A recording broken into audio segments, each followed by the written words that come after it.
unless we had proof. And to get that proof, they were going to have to get inside the mind of Russia's most prolific serial killer.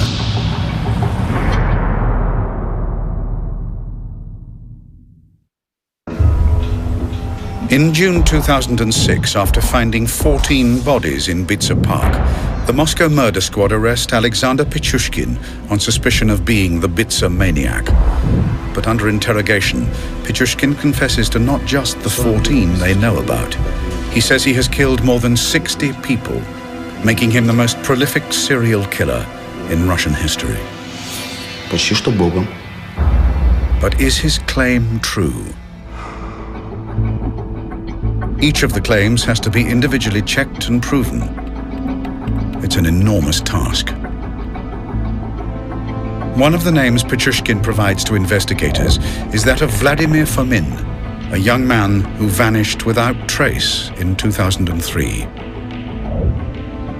Nikolai Fomin recalls the day his son disappeared. Well, he left on October the 14th, 2003 at about 7 in the evening to buy cigarettes. We never saw him again.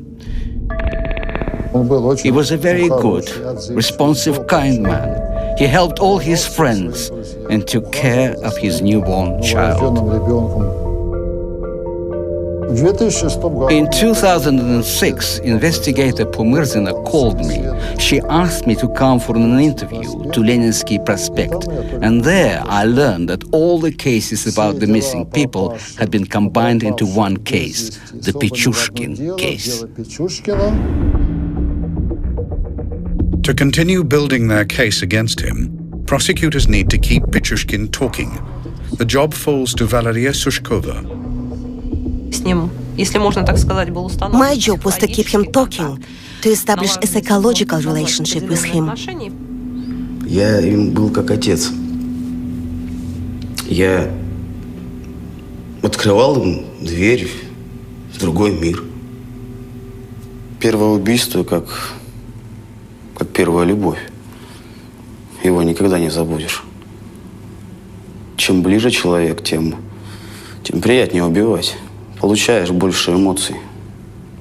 It was terrible to hear what he was saying, even for me as an experienced investigator, to hear the pleasure and delight in his voice when he described how he smashed their skulls and pushed sticks and bottles into their wounds.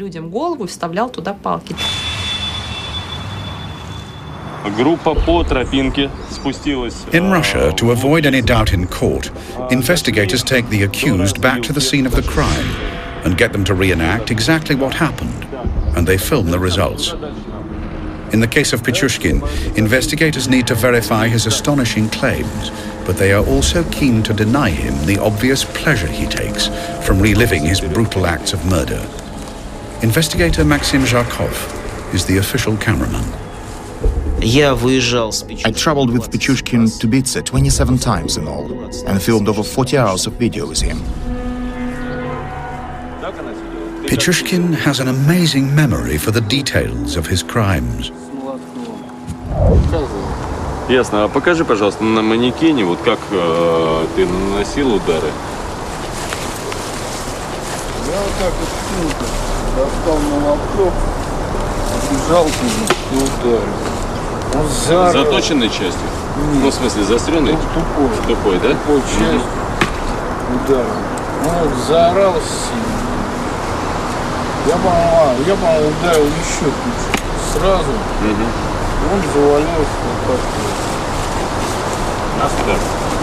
На бок. Да, типа такого. Да. И дальше? Дальше я нанес ему еще несколько ударов. По голове. Так. Разбит. Вставил ему бутылку. Так. Водки. В голову. Вначале палки достал, потом все не подходило, я их достал, выкинул. Вставил бутылку. Кипел очень сильно. Даже когда уже мертвый был сам. Ну, вроде раз там ударил, вообще. Именно тем, что он The fact that he remembered what to him were the significant moments in the tiniest of details was very helpful. He knew the woods very well and showed us the exact places where he was killing people. Denis Adamenko is the officer handcuffed to him throughout his confessions in the forest. I only had one thought. I wanted him to show us as many as he could, to tell us everything. Where he dumped people, where he left them. I wanted as much evidence as I could get.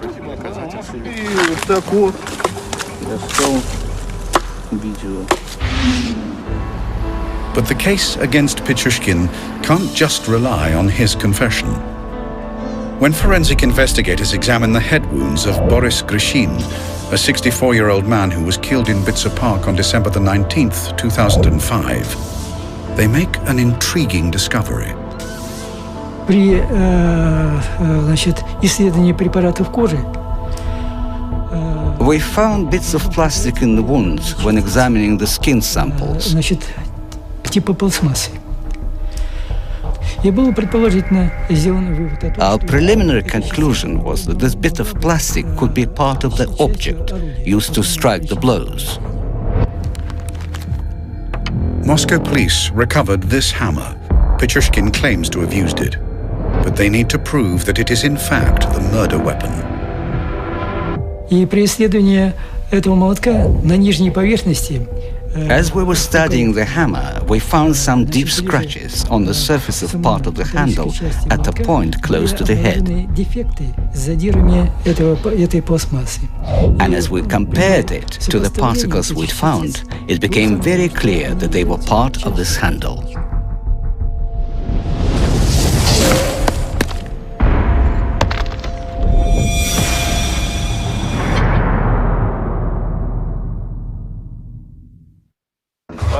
During his filmed confession, Pitchuchkin reveals many extraordinary murders and also how, as a killer, he grasped any opportunity to take a life.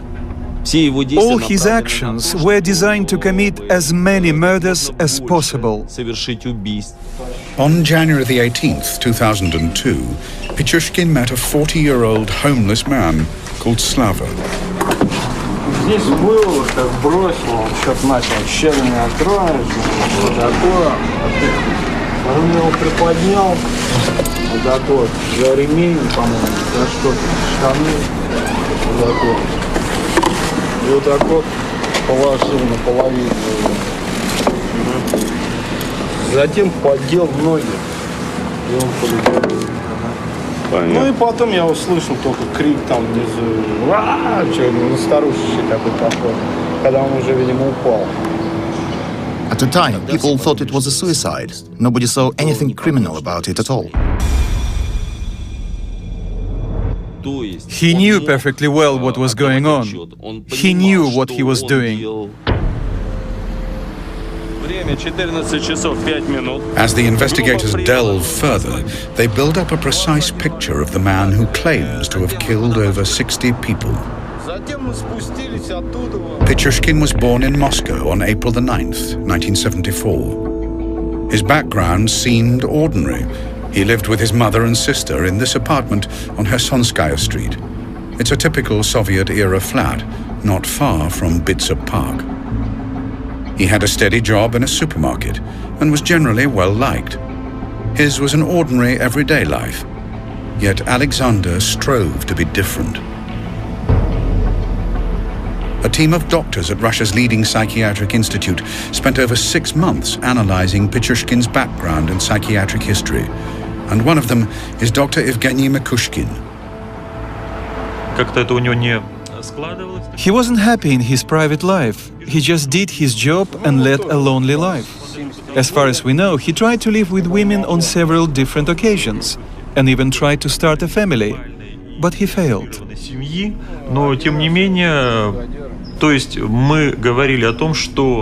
The pattern of behavior that we were witnessing was very complicated. But there was a certain pattern, a striving to murder and to aggressive sadistic activity.